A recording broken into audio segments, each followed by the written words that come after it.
So the cars on the grid now for our next event of the afternoon. Oh, this will be a humdinger. And yes, there could be a little bit of rivalry going out there and a few scores to settle. It's the 3AK City of Melbourne Touring Car Trophy.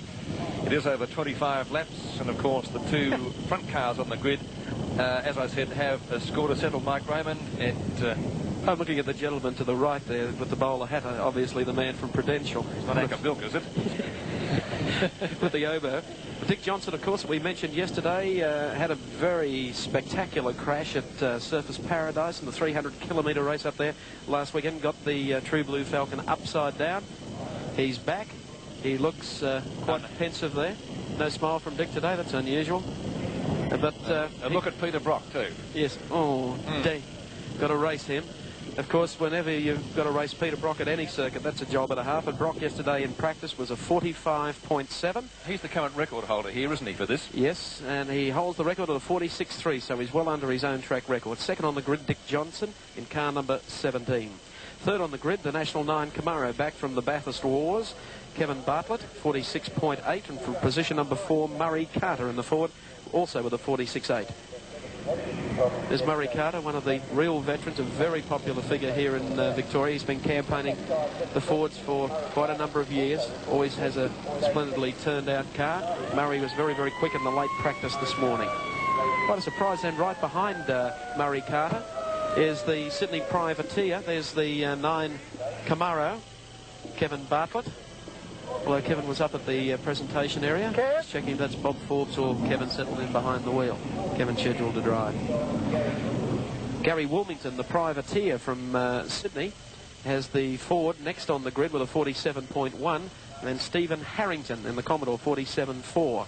Then right behind him there's Gary Wilmington, car number 8, in the Fordham Spares Ford entry.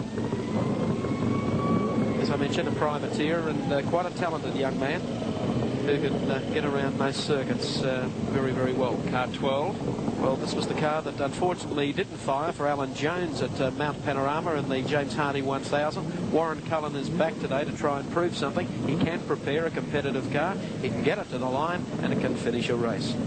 Moving along or moving across is car number 4. That's Alan Brown. He also finished in the Wars at Bathurst in the massive pile-up at the top of the hill. But he's back today. 05 is our pole sitter under the track record unofficially. He'll try and make it official during the race. Peter Brock for the Marlborough Holden dealer team. Johnny Goss is also here today. He's qualified with a 47.6. The XJS Jag looks a treat. Turned out well. It's practicing well, and John thinks it's going to really surprise. There it is there, the KTEL entry. Car number 10, John Goss. Behind him is car number 39, Laurie Nelson.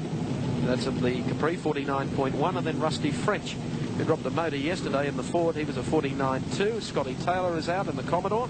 65, Gary Scott in the Gemini. Very, very good qualifying effort there. Good shot as you see the grid as they line up for less than 30 seconds to the start of the race, which is over 25 laps. The siren going.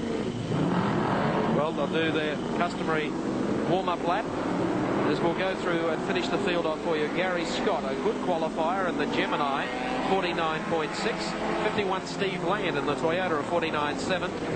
Joseph Manika in the Alfetta GTV, 49.8. We have Dean Lindstrom in the RX3, 50.1. 69, John Bundy in the Mazda at a 50.3. Number 14, Ray Alford in the Falcon, 50.6. Brian Nightingale is next in 59, the Ford Escort. And rounding them off, number 15, Phil Lyon in the Commodore with a 63.3, which doesn't look too good against the pole sitter Peter Brock's 45.7. And just repeating the official track record, Peter Brock, 46.3. He did lower that in practice yesterday unofficially. And if he wants to better that, he'll, of course, have to do it in the race. But 45.7 got pole position for Peter Brock.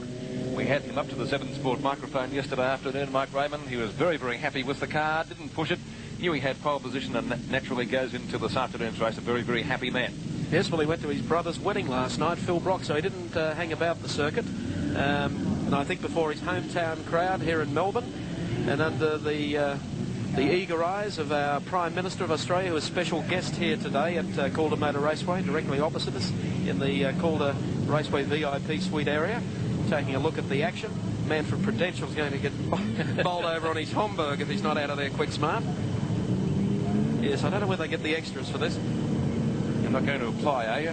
No, I couldn't make it across there quick enough. It looks a bit hot to me. Still very warm conditions here at Calder. Sun's gone behind a couple of clouds, but quite steamy. Top temperature in Melbourne today, forecast 25. Getting ready for the... Alan Stewart ready for the start. And get away with a slipping clutch, but Peter Brock, I think, has got the jump on Dick Johnson as they head up towards Valvoline. Johnson really putting it on, but Brock will have the inside run to the turn. Johnson tries to fend into second, which he does. Kevin Bartlett will get there through smartly into third. Murray Carter has made it out fourth, and then Cullen making it up. Look at them coming to you as they come down General Credit's back straight. Dick Johnson going after Brock, and Kevin Bartlett there. Carter is there, and Warren Cullen. 1, 2, 3, 4, 5. The right-hander at 3 dB, and Dick Johnson is very close to Peter Brock. But Brock nearly put a tyre over the edge there of the circuit. Could have been a disastrous start for him, but Brock's still the leader.